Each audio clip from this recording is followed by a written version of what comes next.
దేవుని వాక్యంలోని ఒక అత్యంత లోతైన గంభీరమైన అంశాన్ని పరిశీలించే ఈ ఆత్మీయ వివరణకు స్వాగతం. ఈరోజు మనం చూడబోయేది ఒక మామూలు విషయం కాదండి, ఒక అద్భుతమైన బైబిల్ సత్యం. ఇది మిమ్మల్ని భయపెట్టే సందేశం కాదు. దేవుని ప్రేమను, ఆయన ప్రణాళికను మనం మరింత స్పష్టంగా అర్థం చేసుకోవడానికి ఉపయోగపడే ఒక మంచి ఆత్మీయ ప్రయాణం. దేవుని వాక్యాన్ని ధ్యానించడం ద్వారా మన జీవితం మరింత బలపడుతుందని నమ్ముతూ ఈ అంశంలోకి నేరుగా వెళ్ళిపోదాం. ఎప్పుడైనా ఈ ప్రశ్నలు మీ మనసులో మెదిలాయా? నరకమనేది నిజంగా శాశ్వతమా? పాపులు ఎప్పటికీ అనంతకాలం పాటు ఆ అగ్నిలో బాధపడుతూనే ఉంటారా? లేక ఏదో ఒకరోజు ఈ పాపం, దుష్టత్వం పూర్తిగా అంతమైపోతాయా? ఈ ప్రశ్నలకు సమాధానాలు తెలుసుకోవడం మన విశ్వాస ప్రయాణంలో చాలా చాలా ముఖ్యం. దేవుని సేవకుడైన విలియం మ్యారియన్ బ్రాన్హమ్ గారి బోధనలను ఆధారంగా చేసుకుని లేఖనాలు ఈ విషయం గురించి అసలు ఏం చెబుతున్నాయో ఇప్పుడు మనం వివరంగా చూద్దాం. మొదటి భాగం, దేవుని హృదయం. దేవుని తీర్పుల గురించి మాట్లాడే ముందు అసలు ఆయన నిజమైన స్వభావం ఎలాంటిదో మనం ఖచ్చితంగా అర్థం చేసుకోవాలి. ఒకసారి ఈ మాటలు వినండి. దేవుడు ప్రేమాస్వరూపి అని 1 యోహాను 4:8 చాలా స్పష్టంగా చెబుతోంది. అలాగే మనందరికీ ఎంతో పరిచయమున్న యోహాను 3:16 ఏమంటోంది? దేవుడు లోకమును ఎంతో ప్రేమించాడు అని. ఈ వచనాల వెనుక ఉన్న అసలైన సత్యమేమిటంటే, దేవుని హృదయం మనుషులను శిక్షించాలని చూసే హృదయం కాదు, వారిని ఎలాగైనా రక్షించాలని ఆరాటపడే హృదయం. ఆ అపారమైన ప్రేమ వల్లనే కదా ఆయన యేసుక్రీస్తును ఈ లోకానికి పంపించింది. మన ఈనాటి అధ్యయనానికి ఇదే అసలైన పునాది. ఇక రెండవ భాగం, పాపం యొక్క వాస్తవికత. దేవుడు ప్రేమమయుడు అనేది ఎంత పచ్చి నిజమో, ఈ పాపం అనేది కూడా అంతే కఠినమైన వాస్తవం. రోమేలకు 6:23 మనకేం చెబుతోంది? పాప ఫలితము మరణము. అంటే పాపమనేది మనం తేలికగా తీసుకునే ఒక చిన్న పొరపాటు కాదండి. అది మనిషిని దేవుని నుండి శాశ్వతంగా వేరుచేసే ఒక భయంకరమైన గోడలాంటిది. ఈ పాపం వల్లనే కదా ఈ లోకంలోకి మరణం, శిక్ష, తీర్పు అన్నీ వచ్చాయి. దేవుడు తన సృష్టిని ప్రాణంగా ప్రేమించినప్పటికీ పాపానికి మాత్రం ఖచ్చితమైన తీర్పు ఉండి తీరుతుంది అని ఈ వాక్యం మనకు చాలా స్పష్టంగా హెచ్చరిస్తోంది. ఇప్పుడు మూడవ భాగం, నరకం మరియు నిత్యతను అర్థం చేసుకోవడం. ఇక్కడే మనం సేవకుడైన విలియం మ్యారియన్ బ్రాన్హమ్ గారి బోధనలోని ఒక కీలకమైన అంశాన్ని పరిశీలించబోతున్నాం. ఇక్కడొక ఆసక్తికరమైన పోలికను గమనించండి. ఒకవైపు దేవుడు మాత్రమే నిజమైన నిత్యుడు. 1 తిమోతికి 6:16లో ఏముంది? అమరత్వము కలిగియున్నవాడు ఆయనొక్కరే. కాని దానికి భిన్నంగా బ్రాన్హమ్ గారు ఒక అద్భుతమైన సత్యాన్ని బోధించారు. నరకమనేది సృష్టించబడింది అని. దీని అర్థమేమిటంటే, సృష్టించబడిన ప్రతీదానికి ఒక ప్రారంభముంటుంది, అవునా? మరి దేనికైతే ప్రారంభముంటుందో దానికి ఖచ్చితంగా ఒక ముగింపు కూడా ఉండితీరుతుంది.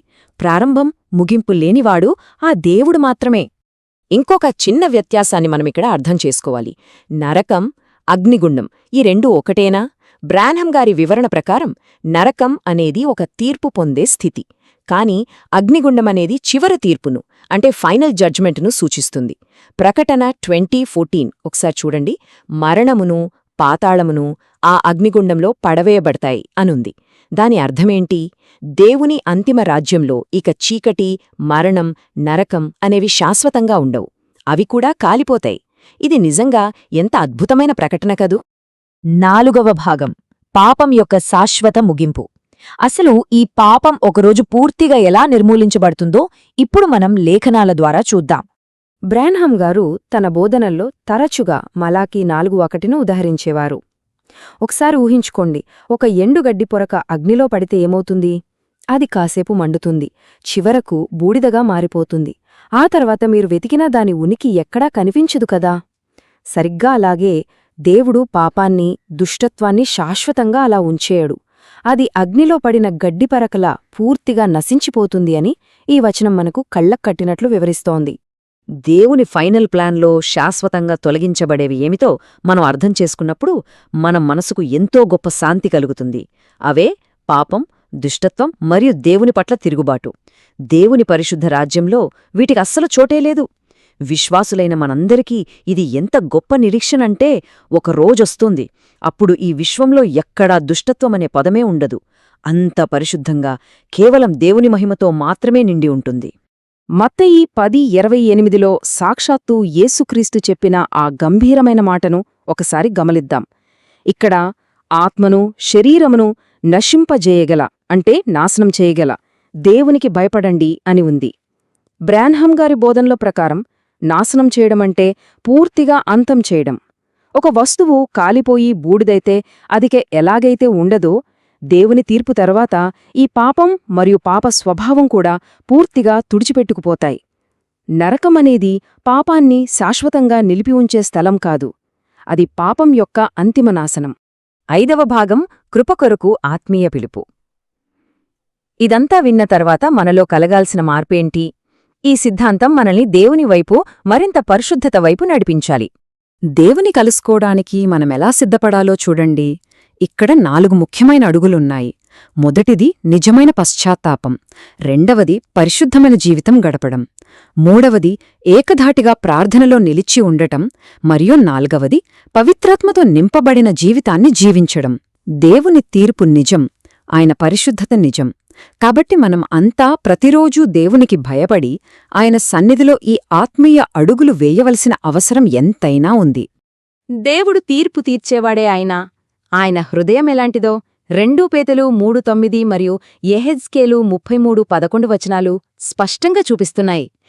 ఏ ఒక్కరూ నశించిపోవడం దేవునికిష్టం లేదండి. ఒక దుష్టుడు మరణించడం కంటే వాడు తన చెడు మార్గాన్ని విడిచిపెట్టి బ్రతకడమే దేవునికిష్టం. మనందరి కోసం ఆయన ఎంతటి ఓర్పుతో, ప్రేమతో ఎదురుచూస్తున్నాడో కదా. యోహాను 6:37లో యేసయ్య ఇచ్చిన వాగ్దానం చూడండి. నా యొద్దకు వచ్చువానిని నేను వెలుపలికి త్రోసివేయను. ఎంత కమ్మని మాట కదూ! ఆయన మనల్ని చేతులు చాచి ఆహ్వానిస్తున్నాడు. మన గతం ఎలా ఉన్నా, మన పాపాలు ఎంత కఠినమైనా ఒక్కసారి ఆయన దగ్గరకొస్తే చాలు, ఆయన మనల్ని ఎన్నటికీ కాదనడు. మన భారాలన్నీ ఆయన పాదాల దగ్గర పెడితే ఆయన మనకు నిత్య జీవాన్ని బహుమతిగా ఇస్తాడు. ఈరోజు దేవుడు మనకిస్తున్న గొప్ప కృపాపిలుపు ఇదే. ఈ సమయంలో మనమంతా కలిసి ఏక మనస్సుతో చిన్న ప్రార్థన చేసుకుందాం. ఎక్కడున్నవారు అక్కడే ఒక క్షణం మీ మనసులను దేవుని వైపు త్రిప్పండి. ప్రియమైన పరలోక తండ్రి, నీ అపారమైన ప్రేమకు వందనాలు. దేవా, మా పాపాలను క్షమించు. నీ సత్యవాక్యము ద్వారా మా హృదయాలను శుద్ధిచేయి. ప్రతిదినము నీ మార్గంలో, నీ అద్భుతమైన వెలుగులో నడిచే గొప్ప కృపను మాకు అనుగ్రహించు. యేసుక్రీస్తు పరిశుద్ధ నామములో ప్రార్థించుతున్నాము తండ్రి. ఆమెన్. ఇక ముగింపుగా ఒక లోతైన ప్రశ్నను మన మనస్సుల్లో ముద్రించుకుందాం. దేవుని అపారమైన ప్రేమను, పాపం పట్ల ఆయనకున్న తీర్పును ఇంత స్పష్టంగా అర్థం చేసుకున్న మనం రేపు ఆయనను కలుసుకోవడానికి ఈరోజు ఎలా సిద్ధపడుతున్నాం? మన జీవితాలు దేవునికి దగ్గరగా ఉన్నాయా? ఈ ఆత్మీయ వివరణ ద్వారా దేవుని వాక్యం నేరుగా మీ హృదయాలను తాకిందని నేను నమ్ముతున్నాను. ఆయనను మరింత లోతుగా తెలుసుకోవాలనే దాహం మీలో పుట్టి ఉంటే ఈ వాక్యాన్ని ధ్యానించండి. దేవుని మహాకృప, ఆయన శాంతి మనందరికీ ఎల్లప్పుడూ తోడయుండునుగాక.